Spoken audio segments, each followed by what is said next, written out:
الحمد لله رب العالمين والعاقبة للمتقين والصلاة والسلام على سيد الأنبياء والمرسلين وعلى آله وأصحابه أجمعين أما بعد أعوذ بالله من الشيطان الرجيم بسم الله الرحمن الرحيم يجاهدون في سبيل الله ولا يخافون لومة لائم ذلك فضل الله يؤتيه من يشاء والله واسع عليم صدق الله العظيم وصدق رسوله النبي الكريم إن الله وملائكته يصلون على النبي يا أيها الذين آمنوا صلوا عليه وسلموا تسليما اللهم صل على سيدنا ومولانا محمد معدن الجود والکرم وآلہ وصحبہ وبارک وسلم۔ تمام تعریفیں حمد و ثنا اللہ تعالی جل مجدہ الکریم کے لیے، اور ہر قسم کے درود و سلام نبی اکرم نور مجسم شفیع معظم احمد مجتبیٰ جناب حضرت محمد مصطفیٰ صلی اللہ تعالی علیہ وسلم کی ذات والا و صفات کے لیے حمد و صلات کے بعد، عزیز دوستو، بزرگ اور بھائیوں، قرآن مجید میں اللہ کریم نے اپنے بندوں کی تعریف بیان کی ہے اور فرمایا یجاہدون فی سبیل اللہ، وہ اللہ کے راستے میں جہاد کرتے ہیں، ولا یخافون لومۃ لائم، اور فرمایا اس راستے میں جب لوگ ان کی ملامت کرتے ہیں، لوگ انہیں برا کہتے ہیں تو وہ اس کی پرواہ نہیں کرتے، اس کا وہ خوف نہیں کھاتے، اس لیے کہ وہ اللہ کے راستے میں جہاد کر رہے ہیں۔ فرمایا ذالک فضل اللہ، یہ ان پر اللہ کا فضل ہے، وہ کسی ملامت کرنے والے کی ملامت کی پرواہ نہیں کرتے، خوف نہیں کھاتے، تو یہ ان پر اللہ کا فضل ہے۔ یؤتیہ من یشاء، اور یہ فضل اللہ جسے چاہتا ہے عطا کرتا ہے۔ واللہ واسع علیم، اللہ وسعت والا بھی ہے اور علم والا بھی ہے۔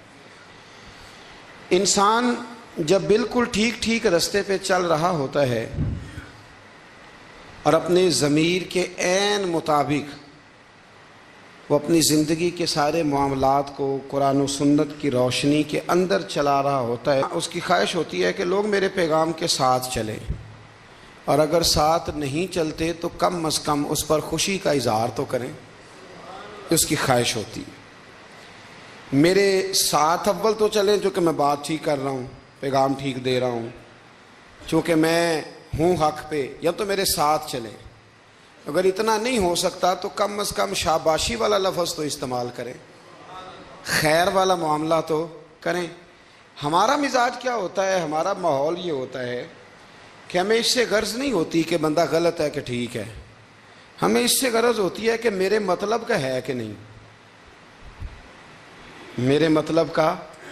اب ہم ملامت کرتے ہیں، ہم اسے برا کہتے ہیں، وہ بندہ ٹھیک ہوتا ہے، اس کا نقصان یہ ہوتا ہے کہ کبھی تو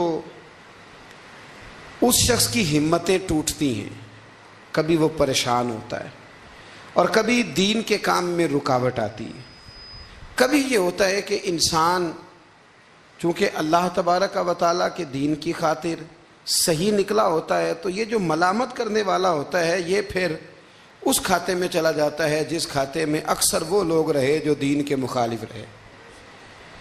تو آپ اگر ٹھیک چل رہے ہیں، آپ کا راستہ ٹھیک ہے، آپ کا تعین ٹھیک ہے، پھر آپ کو ملامت کرنے والوں کی ملامت کی پرواہ نہ کرنا، یہ قرآن کا حکم ہے، یہ قرآن مجید کا حکم ہے، یہ نبی کریم علیہ السلام کا پیغام ہے۔ ہم کیا کرتے ہیں، ہم یہ دیکھتے ہیں کہ لوگ ذرا ملامت کرنے لگ گئے، برا کہنے لگ گئے، تو ہم اچھے کام سے پیچھے ہٹتے ہیں۔ وہ جی میں نے داڑھی تو میں رکھ لوں، نمازی تو میں ہو جاؤں، پر میں کاروبار کرتا ہوں، تھوڑا بہت اینچ نیچ بھی ہو جاتی ہے، پھر لوگ تانا دے۔ پھر لوگ یہ کہتے ہیں کہ جناب دیکھو یہ نیک ہو کے داڑھی والا ہو کے بھی یہ کام کر رہا ہے، تو میں کہتا ہوں اگر لوگ تانا دیں گے تو تیرا ثواب بڑھ جائے گا، تیرے اجر میں اللہ اضافہ کر دے گا۔ بھی اب اگر میں یہ کہوں کہ میں ٹھیک ہو گیا ہوں، اس سے نقصان ہوگا، لوگ مجھے برا کہیں گے، تو بھئی اگر برا کہیں گے تو تیرے ثواب میں، شریر کا کام تو شرارت کرنا ہے، جو شریر ہے اس کا کام، سانپ کا کام کیا ہے؟ ڈسنا، تو وہ تو ڈسے گا، شریر تو شرارت کرے گا چونکہ اس کے مزاج میں شرارت ہے۔ آپ کو کیا کرنا ہے؟ آپ کو دیکھنا یہ ہے کہ آپ کا راستہ ٹھیک ہے، آپ حق پہ ہیں، پھر آپ کو شریر کی پرواہ نہیں کرنی، ڈسنے والے کی پرواہ نہیں کرنی، رب رسول کی رضا کی طرف دیکھنا ہے، پھر اللہ اور اس کے رسول کی رضا کی طرف دیکھنا ہے، آگے بڑھنا ہے، جد و جہد کرنی ہے، کام کو جاری رکھنا ہے۔ ایک سیانہ بندہ ہوتا ہے، وہ دو گروپوں میں صلح کرانا چاہتا ہے، وہ دو گروہوں کے اندر پل کا کردار ادا کرنا چاہتا ہے، قبیلے کے، برادری کے، خاندان کے لوگوں میں لڑائی ہو گئی، جھگڑا ہو گیا۔ یہ بندہ صلح کرا سکتا تھا، طاقت تھی، اس کو پتا تھا لوگ میری بات مانیں گے، اس نے مداخلت کی، یہ آگے بڑھا، فوراً ایک شخص نے کہہ دیا تیرا کیا لالچ ہے؟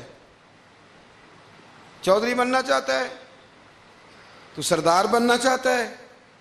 اب یہ کہتا ہے جناب چونکہ لوگ مجھے برا کہہ رہے ہیں، ان کا خیال ہے کہ میں سردار بننا چاہتا ہوں، لہذا میں نہیں صلح کراتا، لڑے رہو۔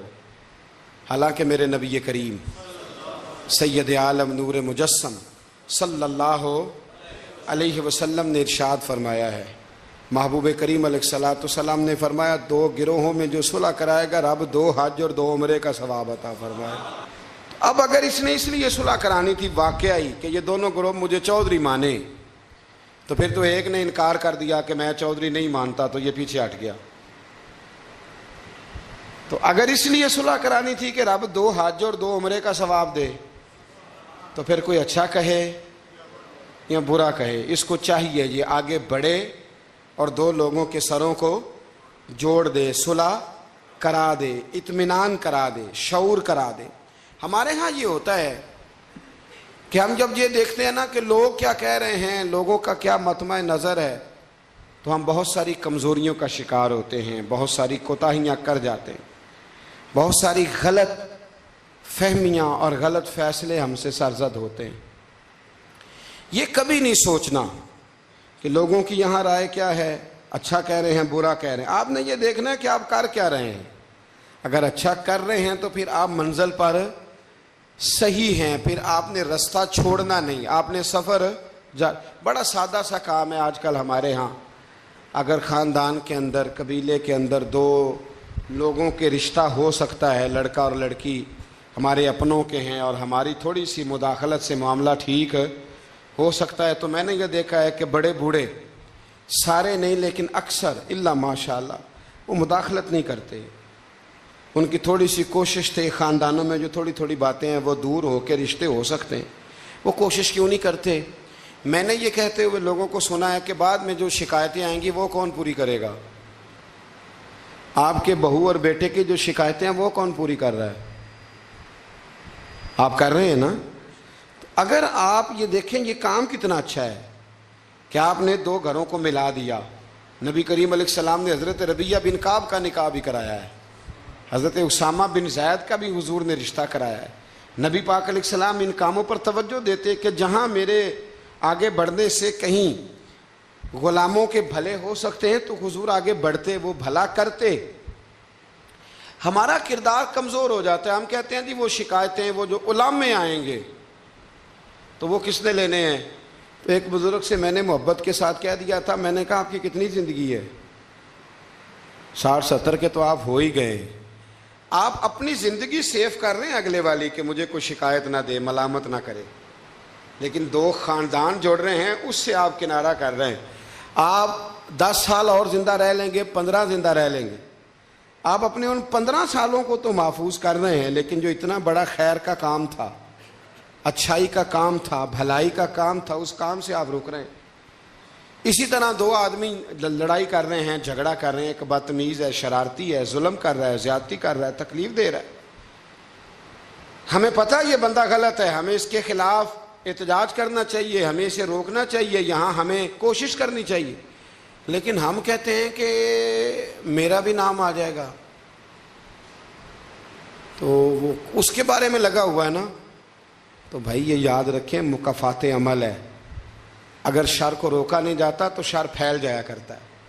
اس لیے میرے نبی کریم صلی اللہ تعالیٰ علیہ وسلم نے فرمایا اپنے بھائی کی مدد کرو، وہ ظالم ہو تب بھی مدد کرو، مظلوم ہو تب بھی مدد کرو. تو صحابہ نے عرض کی یا رسول اللہ مظلوم کی مدد تو سمجھ میں آتی ہے، تو ظالم کی کیسے مدد کریں؟ اگر بھائی ظالم ہو تو پھر بھی مدد کرو، تو مظلوم کی مدد تو سمجھ میں آئی، تو یہ جو ظالم بھائی ہے اس کی کیسے مدد کریں؟ تو حضور نے فرمایا اسے ظلم کرنے سے روک دو. یہ بھی تمہارے لیے اس کی مدد ہوگی کہ تم نے اسے بہت بڑے ظلم اور زیادتی سے روک دیا ہے. اسے سمجھاؤ کہ یہاں تم غلط ہو، یہاں تمہارے اندر کوتاہیاں پائی جاتی ہیں، تو اسے منع کر دو. یہ بھی تمہاری مدد ہے. ہم کیا کہتے ہیں؟ ہم کہتے ہیں کہ مینوں کی لگے، میرا بھی ذکر آئے گا، میرا بھی. تو بھی ایسا نہیں ہوتا. شر کو روکنا ہے، برائی کو روکنا ہے. پھر اس رستے میں اگر کوئی شخص ملامت کرتا ہے تو اس ملامت کی پرواہ نہیں کرنی. یہ قرآن مجید کا حکم ہے. حضرت ابو ذر غفاری رضی اللہ تعالیٰ عنہ کہتے ہیں کہ دار ارقم میں نا صحابہ کرام چھپ چھپ کے نمازیں پڑھتے تھے. اور یہ بھی آپ یاد رکھ لیں کہ جب تک نبی پاک صلی اللہ علیہ وسلم نے اعلان نبوت نہیں کیا تھا تو حضور سارے مکے والوں کی آنکھوں کے تارے تھے، سارے صادق اور امین کہتے تھے. اور جب حضور نے کہا قولوا لا الہ الا اللہ، کہو کہ اللہ کے علاوہ کوئی معبود، اب کیا ہوا ہے؟ اب دو مسئلے ہوئے. ایک تو کچھ لوگوں کے مفادات کو ٹھیس پہنچی، اب انہیں ظلم چھوڑنے پڑیں گے. دین پہ آئیں گے تو ایک ہی صف میں کھڑے ہو گئے محمود و ایاز، نہ کوئی بندہ رہا نہ کوئی بندہ نواز. تو سب کو ایک ہونا پڑے گا، ایک صف میں آنا پڑے گا، ایک جگہ قائم رہنا پڑے گا. اب لوگوں کے مفادات کو ٹھیس پہنچتی تھی. وہ جو ظلم کرتے تھے، غلاموں کو بیچتے خریدتے تھے، ان پر زیادتیاں کرتے تھے، بچیاں دفن کرتے تھے، قبضے کرتے تھے، غریب کا مال لوٹ لیتے تھے. اب یہ سارے مفادات صرف انہیں بت نہیں چھوڑنے پڑتے تھے، انہیں اپنے سارے جرم چھوڑنے پڑتے. وہ کیا کرتے تھے؟ اس حوالے سے کہ اب ہمیں بڑا کچھ چھوڑنا پڑے گا، وہ واپس آ جاتے تھے، بیک ہو جاتے تھے. بہت سارے کام ایسے تھے جن میں وہ کمزوری کا شکار ہوتے تھے. وہ محسوس کرتے تھے کہ ہمارے لیے مشکلات بڑھتی چلی جا رہی، تو پھر وہ مخالفت کرتے تھے. پھر بات ذرا آگے بڑھی. میرے نبی رحمت نور مجسم شفیع معظم صلی اللہ تعالیٰ علیہ وسلم کی انہوں نے معاذ اللہ مخالفت شروع کر دی. کلمہ یہ نہیں دیکھا کہ ہمیں حق بات کہی جا رہی ہے تو حق بات پہ عمل کریں، بلکہ حضور کی ایک گروپ یہ تھا. دوسرا گروہ وہ تھا حضرت ابو سفیان رضی اللہ تعالیٰ عنہ مسلمان ہوئے. تو وہ بیان کرتے ہیں کہ اس زمانے میں نا اخنس بن شریک نے کہا تھا ابو جہل سے کہ یار ساری زندگی امین صادق اور امین کہتے رہے ہیں، آج ان کی کن پٹیوں پہ سفید بال آئے ہیں اور انہوں نے اعلان نبوت کیا تو ہم کیوں نہیں مانتے؟ تو ابو جہل کہنے لگا یار باتیں وہ ٹھیک کرتے ہیں، کام ان کا ٹھیک ہے، لیکن مسئلہ یہ ہے کہ اگر ہم ان کا کلمہ پڑھ گئے تو پھر چودراہٹ تو اس خاندان میں چلی گئی. چودراہٹ کی بنیاد پر حق بات کی مخالفت، کہ چودراہٹ ادھر چلی گئی ہے، بڑائی ادھر چلی گئی ہے، تو حق بات کی مخالفت اس بنیاد پر لوگوں نے شروع کر دی. اب ملامت کی جو وجوہات ہوتی ہیں وہ یہاں حسد ہوتا ہے یا عداوت ہوتی ہے، یا اس کی بنیاد یہ ہوتی ہے کہ وہ آپ کے مفادات کو ٹھیس پہنچ رہی ہے، یا محسوس کر رہے ہیں کہ بڑائیاں کسی اور طرف چلی گئیں. تو میرے رسول کریم سید عالم نور مجسم شفیع معظم صلی اللہ تعالی علیہ وسلم نے دار ارقم کے اندر پہلے حضور آنکھوں کے تارے تھے، پھر یہ حالت ہوئی کہ چھپ کے دار ارقم کے اندر صحابہ نے مجھے کہا کہ باہر جا کے بتانا نہ. کہتے ہیں نبی پاک نے جب نصیحتیں کی نا تو حضور نے مجھے یہ نصیحت فرمائی کہ ابو ذر کلمہ تو نے پڑھ لیا ہے، اب لوگ تمہیں برا کہیں گے، ملامت کریں گے، پر تم نے کسی ملامت والے کی پرواہ تم نے کسی کی پرواہ، تم نے پرواہ نہیں کرنی. کہتے میں نے وعدہ کر لیا. حضرت ابو ذر غفاری رضی اللہ تعالیٰ عنہ ارشاد فرماتے ہیں کہ میں نے حضور سے وعدہ کر لیا کہ اب میں کسی کی پرواہ. اب جب میں باہر نکلنے لگا تو صحابہ میں سے بعض نے مجھے مشورہ دیا کہ ابھی بتانا نہ کسی کو، کیونکہ یہاں لوگ ملامت کرتے ہیں، برا کہتے ہیں، مارتے ہیں. تو حضرت ابو ذر کہتے ہیں میں نے ان کی طرف پلٹ کے دیکھا، پلٹ کے، اور میں نے کہا بھائی اب جو جس کے دل میں آتا ہے وہ کہے. غلامی کر لی ہے تو اب کر لی ہے، کلمہ پڑھ لیا ہے تو اب پڑھ لیا ہے. اب جس نے جو کہنا ہے وہ کہے، جو کرنا ہے وہ کرے. بات ختم ہو گئی. اب طے جو کر لیا ہے، اب تیرے ہو جو گئے، اب تیرے ساتھ نسبت ہو جو گئی تو اب تیرے ہیں. اور کہنے لگے میں نے حضور سے وعدہ کیا ہے کہ اب میں کسی کی پرواہ نہ کریں. داتا گنج بخش علی اجویری رحمت اللہ علیہ فرمایا کرتے تھے کہ حق بات پر اور سچے رستے پر چلنے کا تو مزہ ہی تب آتا ہے جب دل ٹوٹتا ہے، جب تکلیف ہوتی ہے. تو رب فرماتا ہے مجھے ڈھونڈنا ہو تو ٹوٹے ہوئے دلوں کے پاس ڈھونڈا کرو. میں ٹوٹے ہوئے دلوں کے پاس ملتا ہوں. مجھے ڈھونڈو تو وہاں جا کے ڈھونڈو. میں ٹوٹے ہوئے دلوں میں ملتا ہوں، وہاں مجھے تلاش کرو، میں وہاں ملوں گا. جب آپ کی لوگ مذمت کرتے ہیں، جب آپ کو لوگ برا کہتے ہیں اور آپ ہوتے ہیں حق پہ، پھر مزہ کتنا آتا ہے، پھر لطف کتنا آتا ہے. آپ بظاہر تکلیف میں ہوتے ہیں لیکن وہ جو آپ کے اندر کی، اور پھر آپ کو وہ چیزیں محسوس کرنے بھی مزہ آتا ہے کہ نبی کتنی تکلیف میں رہے، رسول کتنی. ایک بات میں نے سورہ آراف میں دیکھی، اس کو کبھی کبھی دیکھتا ہوں تو میں ورطہ حیرت میں گم ہو جاتا ہوں کہ یہ بھی ہوتا ہے. حضرت موسیٰ اللہ کے بڑے لاڈلے نبی ہیں یار، وہ پیغمبر، رب کریم کے وہ رسول کہ جن کا اللہ تعالیٰ نے قرآن مجید کے کم و بیش ہر پارے میں تذکرہ فرمایا ہے. اور اللہ کے وہ لاڈلے نبی جن کے لیے رب کریم نے دریا کو کہا کہ رستہ چھوڑ دے، 12 رستے بن گئے. اللہ کے وہ نبی جن کے لیے اللہ نے من و سلوہ نازل فرمایا. اللہ کے وہ رسول جو پتھر پر اپنا عصا مارے تو اللہ 12 چشمے پانی کے جاری فرما دے. اللہ کے وہ نبی جو اپنا عصا، اپنی چھڑی زمین پر پھینک دیں تو وہ اژدہا بن جائے. حضرت سیدنا موسیٰ کلیم، اور سب سے بڑی بات یہ جن سے رب خود باتیں فرمائے، اللہ جن سے کلام فرمائے. ابن یعقوب کو اللہ نے صورت بخشی، ید بیضا کی کلیم اللہ کو نعمت بخشی. ہر نبی کو کوئی عزت، کوئی عظمت بخشی، پر میری سرکار کو بے پردہ زیارت بخشی.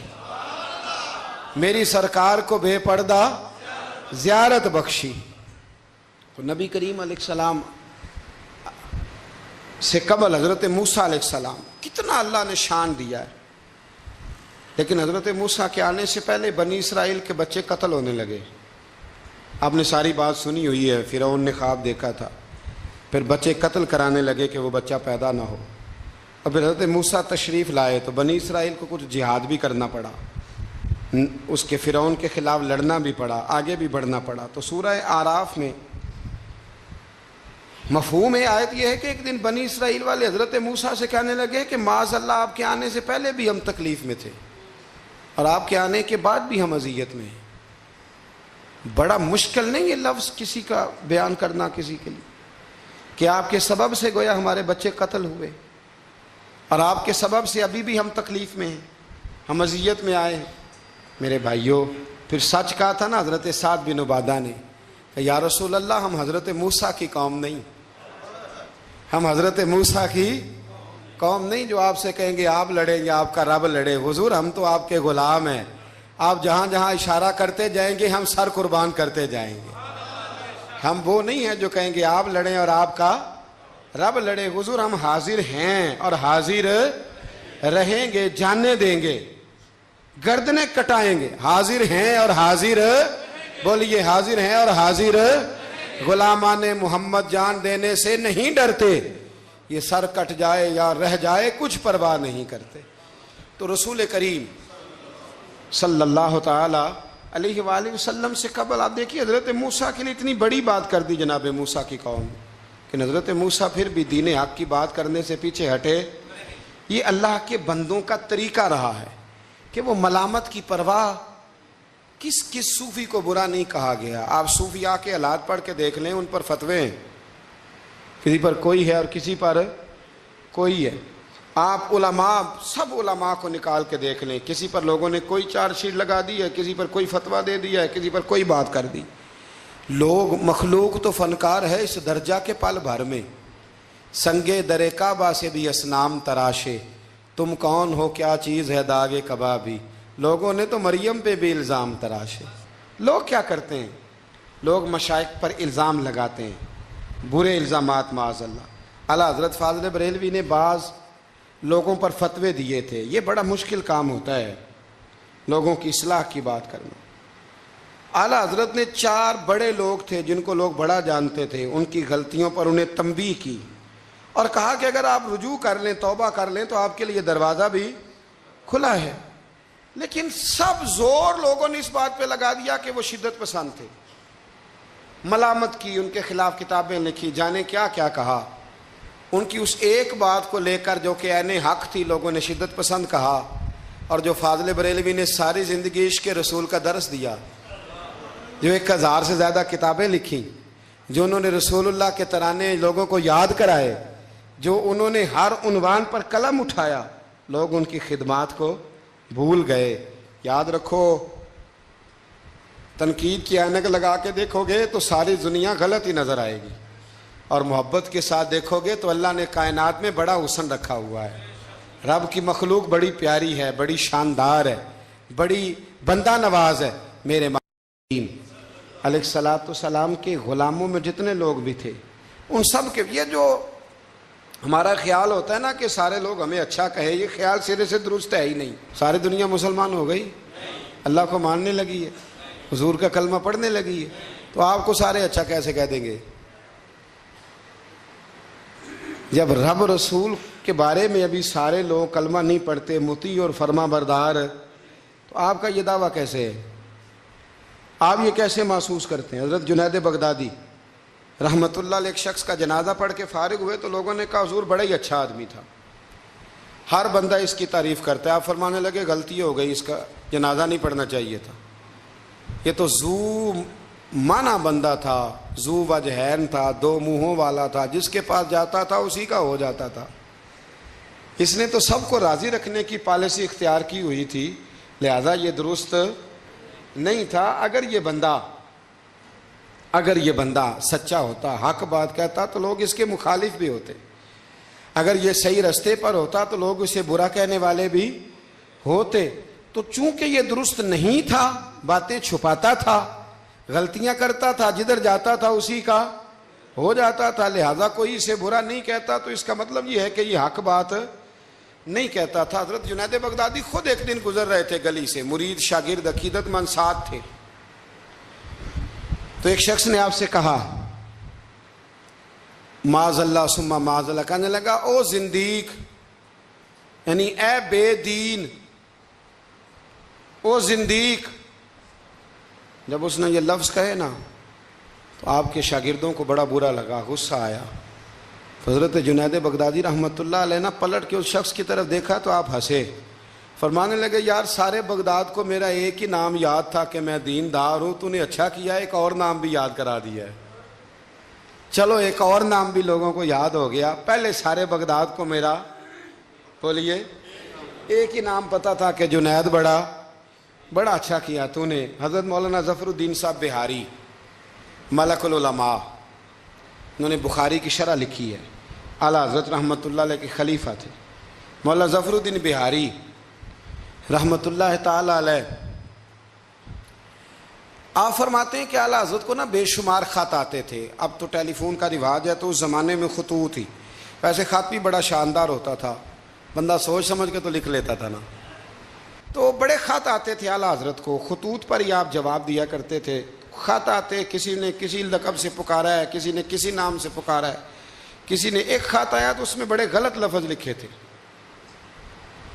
بڑے بڑے غلط جملے, معاذ اللہ ثم معاذ اللہ, ملامتی لوگ جو ملامت کرنے والے ہوتے ہیں, انہوں نے بڑی تکلیف پہنچائی تھی. تو اعلیٰ حضرت فاضل بریلوی رحمۃ اللہ تعالیٰ علیہ کے خلیفہ مولانا ظفر الدین صاحب بہاری رحمۃ اللہ علیہ نے وہ خط جب پڑھا تو بڑا غصہ آیا، بڑا جلال۔ اعلیٰ حضرت رحمۃ اللہ علیہ فرمانے لگے کیا ہوا؟ عرض کی اور اس نے بڑے برے لفظ لکھے ہیں، میں اس پر مقدمہ کروں گا، کیس کروں گا، عدالت جاؤں گا۔ تو اعلیٰ حضرت فرمانے لگے وہ پہلے جس نے پیارے لفظ لکھے ہیں پہلے اس کے لیے انعام کا اعلان کرنا، پہلے کوئی جائیداد دے، کوئی تحفہ دے، پھر اس پر مقدمہ بھی کر لینا۔ فرمایا اگر اتنے لوگ اچھا کہہ رہے ہیں تو دو چار ایسے ہیں بھی، تو میں یہ کہا کرتا ہوں کہ چلو نظر نہیں لگتی۔ کیا ہوتا ہے بولیے، اللہ کرے آپ کو سمجھ آئے، چلو نظر نہیں لگتی، کو دو چار ہوں بھی تو نظر کوئی حرج نہیں، نظر نہیں لگتی۔ اعلیٰ حضرت فرمانے لگے یا تو ان کو انعام دو، ان کے نام جائیداد کراؤ، تو پھر تکلیف دینے والوں پر مقدمے بھی کر لینا۔ تو اگر وہاں تمہیں انعام نہیں دے رہے تو پھر یہاں تمہیں مقدمہ کرنے کی حق بات پر، سچی بات پر آپ مستقل مزاجی اختیار کریں، آپ ٹھہریں۔ پھر آپ کو کوئی کیا کہہ رہا ہے، کوئی آپ کے بارے میں کیا بیان کر رہا ہے، پھر آپ اس بات سے نکل آئیں، پھر آپ اس سے نکلیں۔ میرے نبی رحمت، نور مجسم، شفیع معظم صلی اللہ تعالی علیہ وسلم طائف کے بازار بھی چلے گئے تھے، عکاظ کی منڈیوں میں بھی حضور چلے گئے۔ نبی پاک نے ایک کافر کے ہر سوال کا جواب دیا، اور جب دین کی تکمیل ہونے لگی مدینہ منورہ میں تو کافر ختم ہوئے تو منافق کھڑے ہو گئے۔ پوری صورتیں ہیں منافقین کے بارے میں۔ ادھر سے معاملہ ختم ہوا تو ادھر سے کبھی حضور کے علم پر اعتراض کرتے ہیں، کبھی حضور صلی اللہ تعالیٰ علیہ وسلم کے صحابہ پر شکوہ کرتے ہیں، کبھی کوئی بات کرتے، کبھی کوئی بات کرتے۔ لیکن میرے حبیب کریم علیہ السلام نے ہمیشہ ڈٹ کر، کھڑے ہو کر، استقامت کے ساتھ ہر بات کو سنا، اور امت کو یہ پیغام دیا کہ تم نے سچی بات پر کھڑے رہنا ہے، تم نے دائیں بائیں پلٹنا نہیں ہے۔ امام احمد بن حنبل رحمۃ اللہ ہے، امام احمد بن حنبل بہت بڑے امام تھے، 14 جلدوں میں کتاب لکھی آپ نے حدیث پاک کی، مسند امام احمد بن حنبل، اور کلیجہ ٹھنڈا ہو جاتا ہے امام صاحب کی تحریریں پڑھ کے۔ اتنے بڑے آدمی، ہر دور میں کوئی نہ کوئی فتنہ پیدا ہوتا ہے، تو فتنہ اس طرح پیدا ہوتا ہے کہ لوگ دین کا نام لے کے بعض اوقات فتنہ کرتے ہیں۔ مرزا غلام احمد قادیانی جب آیا تھا تو وہ تشریحات ہی کرتا تھا معاذ اللہ دین کی، کبھی اپنے آپ کو محدث کہتا تھا، کبھی مفسر کہتا تھا، پھر آہستہ آہستہ وہ مجدد بننے لگا، پھر کہنے لگا میں ذلی نبی ہوں، بروزی۔ پھر اس بے ایمان نے کھل کر اپنے باطن میں چھپی ہوئی ہر غلاظت کا ذکر کرنا شروع کیا۔ تو دین کے اندر داخل ہو کر، دین کا نام لے کر جو فتنے برپا کیے جاتے ہیں، اللہ تعالیٰ ان سے محفوظ فرمائے، اللہ تعالیٰ ہمیں محفوظ فرمائے۔ دین کا نام لے کر، لبادہ اوڑھ کر، لائسنس لے کر دین کا جو فتنے لوگ برپا کرتے ہیں، بڑے خطرناک، بڑے خوفناک وہ بھی فتنے ہوتے ہیں۔ حضرت امام احمد بن حنبل کے زمانے میں ایک فتنہ اٹھا تھا خلق قرآن کا، خلق قرآن کا، کہ قرآن اللہ کی تخلیق ہے یا اللہ کا کلام ہے۔ لوگ گنجائشیں نکالتے ہیں نا اس طرح کے جملے کہ لوگوں کو کیسے قرآن پاک سے یا حضور کے فرمان سے یا دین سے دور کیا جائے، تو تعویلات کرتے ہیں۔ ایک فتنہ تھا، امام صاحب نے ڈٹ کے فتویٰ دیا کہ قرآن مجید اللہ کا کلام ہے، یہ اللہ کا کلام ہے، حضور علیہ السلام پر نازل ہوا ہے۔ امام صاحب نے اعلان کیا، ڈٹے، تو بادشاہ وقت نے آپ کو قید کر دیا، پولیس بھیجی، امام صاحب کو پکڑ کے لے گئی۔ جیل میں جانا کو برا نہیں، سارے جیل میں قیدی برے نہیں ہوتے، جیل میں تو حضرت یوسف بھی رہے ہیں، حضرت یوسف علیہ السلام بھی جیل میں، سارے لوگ جرم کر کے نہیں آئے ہوتے، کچھ عدل کر کے بھی جیل میں آئے ہوتے ہیں۔ لیکن اس کا کوئی غلط ترجمہ نہ کر لینا، جیل میں برے بھی ہوتے ہیں، برے بھی جیلوں میں اپنی مرضی کی لائنیں بھی لوگ بنا لیتے ہیں نا، تو اچھے لوگ بھی بعض اوقات بعض آزمائشوں کے سبب جیلوں میں جاتے ہیں۔ امام احمد بن حنبل کو جب گرفتار کر کے لے گئے نا، تو امام صاحب کچھ دن جیل میں رہے، جب واپس تشریف لائے امام احمد بن حنبل رحمۃ اللہ علیہ، جب آپ واپس تشریف لائے تو آپ کے صاحبزادے کہتے ہیں کہ ابو الحسن نام کا ایک چور تھا، ابو الحسن نام کا، پکا چور تھا، پکے چوروں کا بھی سب کو پتہ ہوتا ہے نا، سارا بغداد جانتا تھا کہ پکا چور ہے، لیکن امام صاحب کچھ مہینے جیل میں رہ کے واپس آئے تو ہر نماز کے بعد اس چور کے لیے دعا کرتے، کہتے اللہ ابو الحسن پہ رحم فرما، اللہ اس پر، حد ہو گئی حضرت، چور سے ملاقات۔ اب آپ جیل جائیں گے تو ایسے لوگوں سے ملاقاتیں تو ہوں گی نا، قاتلوں سے بھی، چوروں سے بھی، دہشت گردوں سے بھی، تخریب کاروں سے بھی۔ امام صاحب کی ملاقات ہو گئی تھانے میں، جیل میں، ہر نماز کے بعد دعا کرتے۔ آپ کے صاحبزادے کہتے ہیں میں نے ایک دن کہا ابا جی اس چور کے لیے آپ دعا کرتے ہیں تو نماز میں بڑے نمازی شریک ہوتے ہیں، کسی نمازی کا خیال کہیں جاتا ہے، کسی کا کہیں جاتا ہے، تو آپ بتا ہی دے بات کیا ہے۔ تو امام صاحب فرمانے لگے یار ہے وہ چور، پر اس نے مجھے ایک بہت بڑی نصیحت کر دی چور نے۔ ہم تو محدثین اور علماء کی بات نہیں نہ سنتے، تو نصیحت لینے والے کہتے ہیں جہاں سے اچھی بات ملے وہاں سے لے لو۔ کہتے ہیں چور نے مجھے ایک نصیحت کی، حضور وہ کیا؟ کہتے ہیں جب میں تھانے میں گیا تو وہ بھی تھانے میں تھا، میرے ساتھ ملاقات ہوئی تو کہنے لگا حضور آپ حق اور سچ پہ ہیں، حضور آپ حق اور سچ پہ۔ کہنے لگا میں چور ہوں، چوری کے الزام میں آیا ہوں، پہلی دفعہ نہیں آیا، کئی دفعہ آ چکا ہوں، بادشاہ اور کوتوال کے ہاں میرا نام درج ہے، کئی دفعہ آ چکا ہوں، میرا ان کے پاس نام درج ہے، یہ مجھے بڑا مارتے ہیں، پر میں برا ہوں تو برائی پہ ڈٹا ہوا ہوں، میں کبھی باز نہیں آیا، یہ مجھے مارتے ہیں، میری ضمانت ہوتی ہے، پھر جاتا ہوں برا کام کرتا ہوں۔ کہنے لگا حضور اگر میں برے کام پہ ڈٹا ہوں تو خیال رکھنا آپ تو اچھا کام کر کے آئے ہیں، حضور ذرا ڈٹ کے رہنا، دیکھنا ذرا ڈٹ کے رہنا، اس میں کوئی کمزوری نہ دکھانا، تو اچھے کام کے لیے آئے۔ تو امام احمد بن حنبل فرماتے ہیں مجھے اس کی بات یاد رہ گئی، اس نے مجھے کہا کہ آپ نے پرواہ نہیں کرنی کہ لوگ کہیں گے جیل گئے ہیں تو تھانے گئے ہیں تو کچہری گئے ہیں تو یہ ہوا ہے تو فلاں ہوا، نا نا نا نا، نے ڈٹنا ہے اور ڈٹ کے رہنا ہے۔ دوستو اس تک لوگ کیا کہہ رہے ہیں، لوگ کہاں کھڑے ہیں، اس کو چھوڑیں، آپ یہ بتائیں آپ حق پہ ہیں، آپ صحیح کر رہے ہیں، کا ضمیر مطمئن ہے، اللہ رسول کی بارگاہ میں آپ سرخرو ہیں، آپ اس کو دیکھیں اور کسی ملامت کرنے والے کی ملامت کی پرواہ نہ کریں۔ یہ آج کا پیغام ہے۔ ہمارے بزرگوں کا طریقہ یہ تھا کہ وہ ڈٹتے تھے، وہ بات کرتے تھے، کھری بات کرتے تھے، سچی بات کرتے تھے، عوامی رائے کی پرواہ نہیں کرتے تھے۔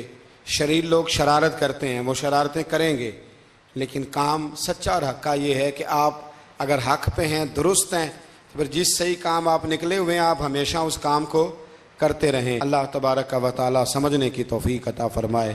آخر دعوانا عشق اللہ وچ ہو مستانہ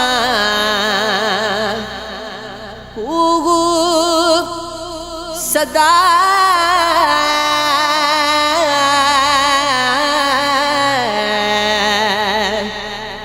اللہ